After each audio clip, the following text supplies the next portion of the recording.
I don't want to hear about your situation or your excuses. Look, everybody has their own. Nobody has a clear-cut winning path that is free of resistance and failure all the way to the top of the mountain. Every single big name that we could possibly think of has experienced massive failure to some extent. Thomas Edison, man, he tried 10,000 times before he got his light bulb to light up the first time, and that invention changed the course of the world. Henry Ford's another guy. He had multiple failed automotive businesses before finding success. J.K. Rowling started on Harry Potter as an unemployed, recently divorced single mother.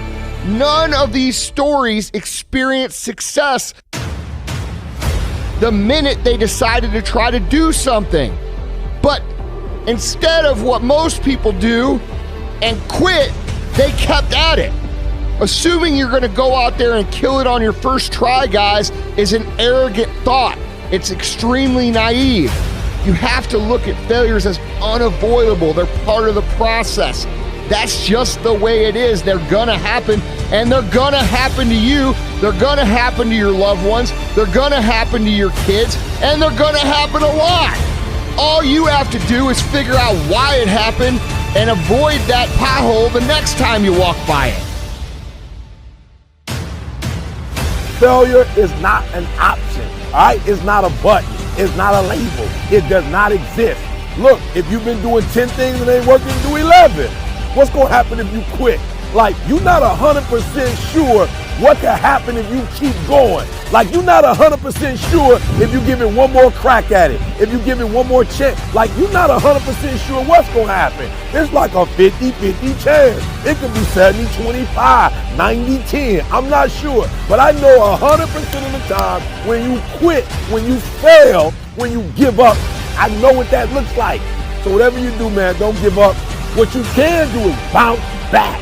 What you can do is be resilient. What you can do is turn that whole thing around, become great. Each time you start something new, you have to understand that you are going to fail. Not just once, not just twice, but likely dozens of times over the course of your life. And the difference between people who make it and people who don't is how much of this they're willing to put up with. Once you come to terms with that, you'll be able to start to recognize where you are in the cycle and begin to start moving forward from there.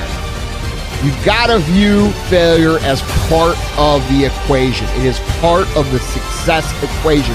Trying to create success without failure is the same thing as trying to bake a cake without sugar or butter